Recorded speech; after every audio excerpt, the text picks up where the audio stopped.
never follow PhilHealth. This is what I tell many of my clients. So, wait lang po ah. So, never follow PhilHealth, but instead, be one step ahead of PhilHealth. So, what do I mean by this? If you are a medical director, or you are an owner of the hospital, you are basically probably an officer of the hospital, or a member of the board of the hospital, okay?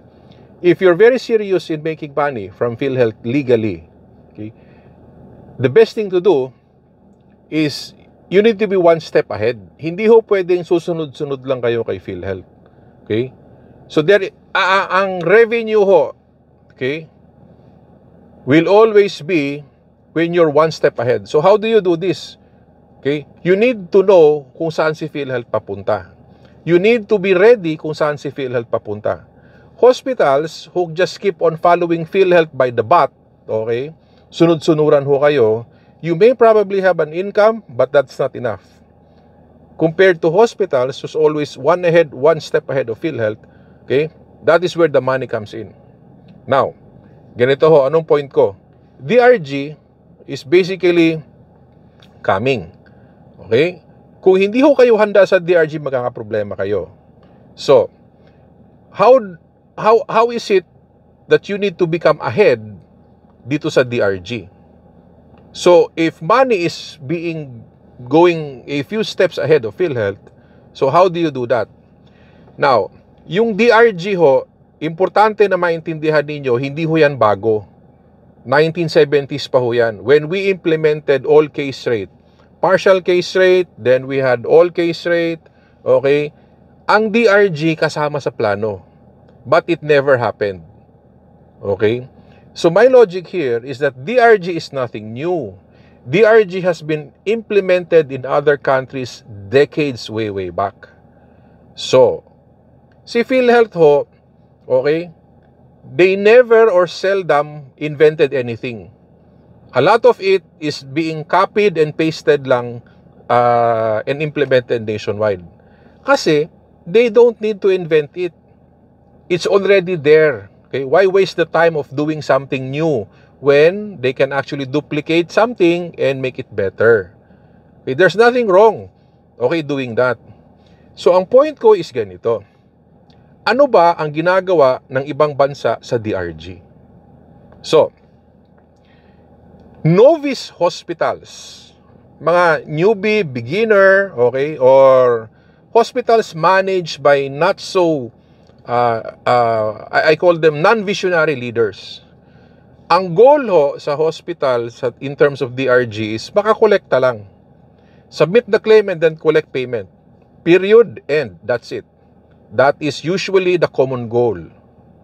Now, here's the difference in many of my masterclass na kliyente. Okay? It does not end there. Okay, you need to understand, babayaran ang hospital ni PhilHealth ng isang principal diagnosis, and then you have 12 secondary illness and as many as 20 procedures. So what I teach many of my masterclass na clients is how to maximize all of that. Now, compare it in other countries, it's like this. Okay? In North America, hindi ho yan 12 secondary illness lang. Napakarami. Okay? Hindi ho yan 20 procedures lang. Napakarami. Okay? It's the same in Australia. It's the same in other first world countries. In fact, there are countries worldwide, okay, wherein they are allowed to bill unlimited secondary illness. Tawag nila dyan, billable illnesses, billable procedures. Unlimited meaning for as long as it was done to the patient and there was legitimate reason for doing it. They can bill it sa insurance. So the term there is billable. So in Thailand, one principal, 12 secondary illness, that's complication and comorbidity, and you have 20 procedures. Yan yung gagayahin ngayon ni PhilHealth, yung Thailand model. So, Secondary illness means this is complication and this is comorbidity. At least 12. Now, what about the procedure? You have non-OR procedure and you have OR procedures. Okay? Ibig sabihin yung mga procedure na hindi lang OR. Okay? So, isa-isahin na ho natin ha. Now, here's the problem. In first world countries, a lot of doctors experienced, and there were even studies made on this, okay? 41% of the time, yung doctors ho, they consume, okay? 41% of their time creating or making documents para sa insurance. And that is too big, yung 41%. So, the tendency is minamadali nila.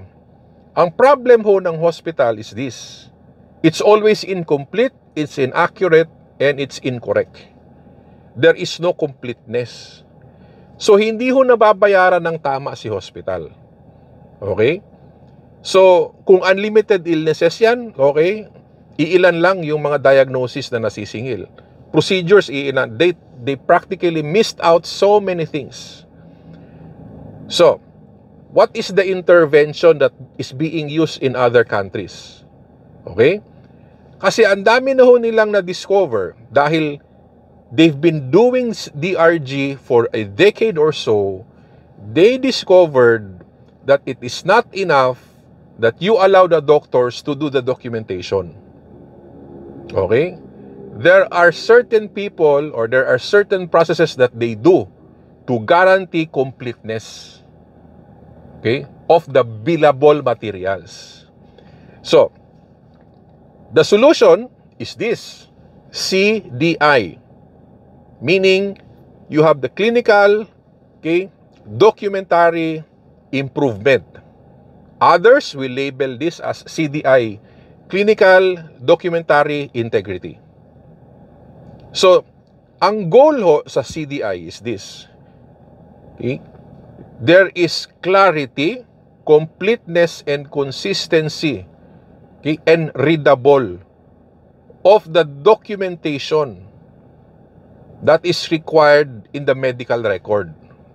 So, the end result, itong mga CDI activities na ginagawa sa ibang bansa is very simple. They have accurate clinical information, accurate data about the patient. It will now lead to accurate, okay, or the good clinical intervention. Now, karugtong ho na yan, because it's now accurate, dyan ho ngayon papasok yung reimbursement. Kasi may consistency. The information, okay, na sisingilin nila sa insurance becomes correct, complete, and consistent, and it's timely. Thus, they can now maximize everything.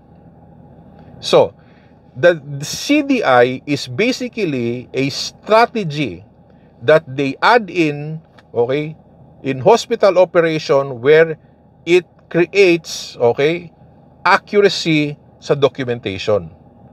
CDI is done by a team of people, okay, sa hospital.